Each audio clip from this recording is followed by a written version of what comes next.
안녕하세요, 잡슈광입니다. 이번 베이징 동계올림픽은 역대급 편파 판정으로 신성한 올림픽 정신이 얼룩지고 있습니다. 처음 쇼트트랙 혼성계주 경기는 거의 승부조작급으로 불리며 막장의 끝을 보여주고 있는데요. 또 중국의 계속되는 인권 탄압으로 많은 국가들이 외교적 보이콧을 선언했는데, 이런 인권 침해와 탄압이 올림픽에 참가한 선수들에게까지 자행되고 있다는 소식이 나왔습니다. 말 한마디 잘못하면 모든 경기를 실격 처리할 뿐만 아니라 중국 내 법으로 강력한 처벌을 하겠다고 엄포를 내놓은 것인데요. 과연 현재 중국에서 어떠한 탄압이 이루어지고 있는지 자세히 알아보겠습니다. 최근 미국 월스트리트저널은 중국 동계올림픽의 숨은 주제라는 제목의 기사를 통해 베이징에서 열린 두 차례 올림픽을 비교했습니다. 14년 전 2008년 베이징 하계올림픽이 전 세계의 중국을 주요국으로 인정받기 위한 행사였다면, 2022 베이징 동계올림픽은 전 세계에 중국의 힘과 우월성을 과시하기 위한 행사라는 분석을 내렸는데요. 이 매체에 따르면 2008년 당시 중국은 세계 각국과 우호적인 관계를 유지했고, 미국을 비롯한 서방 각국은 중국의 올림픽에 박수를 보내며 앞으로 중국이 자유주의적 세계 질서로 나아갈 기회가 되길 기대했습니다. 대한민국이 1988년 하계올림픽 개최권을 따낸 뒤 정치체계가 달라진 것처럼 중국도 올림픽을 계기로 더 자유화된 정치체계를 갖게 되리라는 전망을 했다는 것입니다. 당시에도 티베트 등지에서 중국이 인권 탄압을 자행했다는 의혹을 거론하는 사람은 많았지만, 국제사회는 미심쩍어 하면서도 문제를 해결하려는 모습을 보이는 중국을 믿어줬습니다. 하지만 14년이 지난 지금 2022 베이징 동계올림픽을 계기로 중국이 달라질 것이라 믿는 사람은 아무도 없다고 매체는 지적했는데요. 당장 인권 문제와 관련해 중국은 과거와 달리 국제사회의 거센 비난에도 어떠한 움직임도 보이지 않고 있기 때문입니다. 국제인권단체들은 중국 당국이 신장 위구르 자치구와 티베트, 홍콩, 몽골 등지에서 상상하기 힘든 수준의 인권 침해를 저지르고 있다고 주장합니다. 특히 신장 지역에선 무슬림계 소수 민족을 수용소에 감금한 채 강제 노동을 시키는 인종 청소 수준의 박해가 진행된다는 의혹이 제기되지만, 중국은 이를 전면 부인하고 있는데요. 중국은 강제 수용소가 아니라 테러리즘과 극단주의에 대응하는 데 필요한 직업 교육시설인 재교육 수용소에 입소시켜 교육을 진행했다는 얘기만 되풀이하고 있습니다. 그리고 또 대만과의 관계도 달라졌습니다.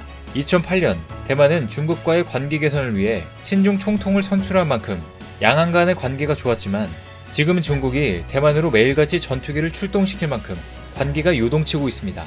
전랑 외교로 불리는 강압적이고 주변국을 존중하지 않는 외교 행태로 상당수의 국가와 관계가 악화됐고, 강대국으로 부상한 중국을 경계하는 미국과는 트럼프 전 행정부 시절 관세 폭탄을 주고받으며 무역전쟁을 벌였습니다. 그런 상황에서 자국 내 인권 탄압 의혹에 대한 대응마저 음모론으로 치부하는 행태를 보인 탓에 2022 베이징 동계올림픽은 미국을 비롯한 여러 국가와 외교적 보이콧을 선언하면서 개막 전부터 논란으로 얼룩졌습니다. 현재 중국 경제는 2008년 베이징 하계올림픽 개최 당시보다 3배 규모로 성장했는데요. 내수 시장을 바탕으로 중국은 해외 기업들을 유치하여 세계 최대의 공장을 만들었고, 이로써 함께 발전했습니다.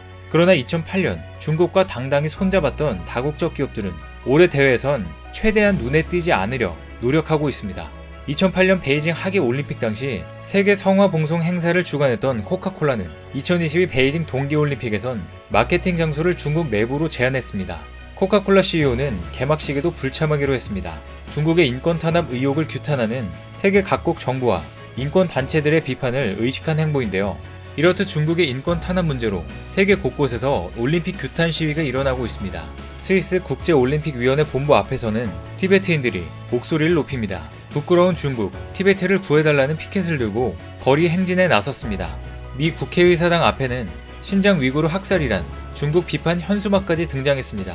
또 프랑스에서는 중국을 겨냥한 장기매매 금지 법안을 논의하는 자리가 마련됐습니다. 뿐만 아니라 영국, 캐나다, 터키, 호주, 인도 등 중국 정부를 규탄하는 목소리를 높이고 있습니다. 14년 만에 같은 곳에서 다시 열린 올림픽이지만 인권 탄압 논란은 달라진 게 없어 보이는데요. 이렇게 많은 사람들의 규탄 시위 속에 개막한 베이징 올림픽은 러시아를 비롯한 구소련 연방국가 등 친중 20여 개국 정상만 개막식에 참석하면서 반쪽짜리 올림픽이 되고 말았습니다. 평화의 제전이라는 올림픽에 정치적 이유 등으로 특정 국가가 참가하지 않은 경우는 있었으나, 인권 문제로 보이콧을 선언한 것은 베이징 올림픽이 처음입니다. 이런 와중에 올림픽 개막식 현장을 보도하던 외신 기자가 생중계 도중 느닷없이 중국 현지 보안요원에게 제재당하는 일이 벌어져 논란이 되고 있는데요. 지난 4일 네덜란드 공영방송사 NOS 뉴스에 따르면 해당 매체의 중화권 특파원인 남성 기자는 이날 저녁 올림픽 개막식이 열린 베이징 국가체육장 밖에서 실시간 현장 분위기를 전했습니다. 생중계 영상에서 기자는 마이크를 든 채 보도를 시작했는데 이때 붉은 완장을 팔에 찬 남성이 돌연 카메라 앞으로 난입했습니다. 이 남성은 중국어로 소리를 지르며 기자의 두 팔을 잡아당겼는데요. 또 한쪽 손으로는 어딘가를 가리키며 다른 곳으로 가라는 제스처를 보였습니다. 갑작스러운 상황에 기자는 잠시 당황한 듯 했지만 이내 보도를 이어갔습니다. 그러자 남성은 더욱 거칠게 기자를 가로막았습니다. 결국 기자는 남성에게 제지당해 생중계를 멈췄는데요. 스튜디오에서 실시간으로 상황을 지켜보던 앵커는 당황스러운 표정을 지으며 중계를 중단했습니다. 이 중국인 남성은 현장 보안요원으로 나선 자원봉사자로 알려졌으며 어떤 이유로 생중계를 가로막았는지는 알려지지 않았습니다. 당시 화면은 SNS에서 삽시간에 퍼져나갔고 생중계 당시 화려한 올림픽 경기장 대신 어두컴컴한 길거리가 배경으로 나온다는 이유로 보안요원이 개입했다는 목격담도 나옵니다. 네덜란드 방송사 측은 이후 트위터 계정에서 우리 특파원이 카메라 앞에서 보안요원에게 끌려나갔다면서 유감스럽게도 이런 일이 중국에 있는 취재진에게는 점점 일상적인 일이 되고 있다고 밝혔습니다. 이렇듯 중국에서는 일반 민간인들에게도 탄압을 일삼으며 강력하게 통제를 하고 있는데요. 이제는 올림픽에 참가한 선수들을 감시하는 것뿐만 아니라 지나친 검열과 통제로 연일 논란의 중심에 서고 있습니다. 홍콩과 신장 위구르 자치구의 인권 탄압 의혹 등 정치적 사안을 공개적으로 언급하는 선수를 예외 없이 제재하거나 처벌한다는 방침이 공식화되었기 때문입니다. 뉴욕타임즈에 따르면 2022 베이징 동계올림픽은 스포츠의 정치 중립을 보호하는 올림픽 헌장 50조 2항이 가장 엄격하게 적용되는 올림픽이 될 것으로 보인다고 밝혔습니다. 정치적, 종교적, 인종적 선정과 선동을 금지한 해당 조항에 따른 규제는 이번 동계올림픽 이전까지는 지속해서 완화되는 추세였는데요. 경기 중 혹은 시상식에서의 정치적 입장 표명은 규제하되 선수촌 안팎에서의 활동이나 소셜미디어를 통한 의사표현은 제한하지 않는 방향으로 선수들에게 표현의 자유를 줬던 겁니다. 심지어 2020년 미국 올림픽, 패럴림픽 위원회는 평화적인 시위라면 이에 참여한 선수들을 단속하지 않겠다는 입장을 내놓기도 했는데요. 하지만 중국 공산당은 올해 동계올림픽에 출전한 선수들에게 국제올림픽위원회 규칙뿐만 아니라 중국 국내법까지 적용될 수 있다고 경고했는데요. 실제 베이징 동계올림픽 조직위 국제관계부의 양쉬 부국장은 지난달 외신 인터뷰에서 중국 내 법과 법규에 위배되는 어떠한 행동과 발언도 처벌 대상이라고 밝혔습니다.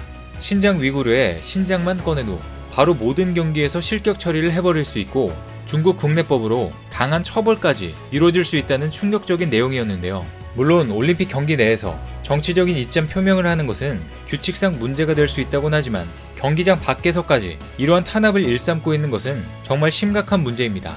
이처럼 중국의 인권 문제에 목소리를 내길 요구하는 인권 활동가들과 처벌 가능성까지 거론하며 예민한 반응을 보이는 중국 당국의 사이에 낀 운동선수들은 난감함을 토로하고 있습니다.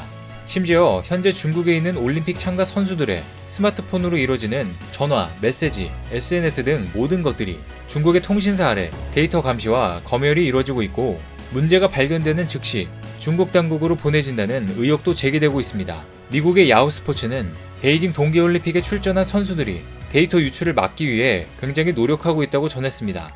미국 올림픽위원회는 대회 출전 선수들에게 중국에서의 모든 데이터와 통신은 모니터링되거나 차단될 수도 있다고 경고하며 중국에 머무는 동안 데이터 보안, 개인정보 보안에 대한 기대는 접어야 한다며 아예 개인 스마트폰을 가져가지 말 것을 권고하기까지 했습니다. 올림픽과 같은 큰 대회에서 선수단 내 데이터 해킹과 관련한 이슈는 각국에서도 특별히 신경 쓰는 문제입니다. 하지만 매체는 이번 대회가 중국에서 열려 많은 선수단 내에서 긴장감이 더 높다고 설명했습니다.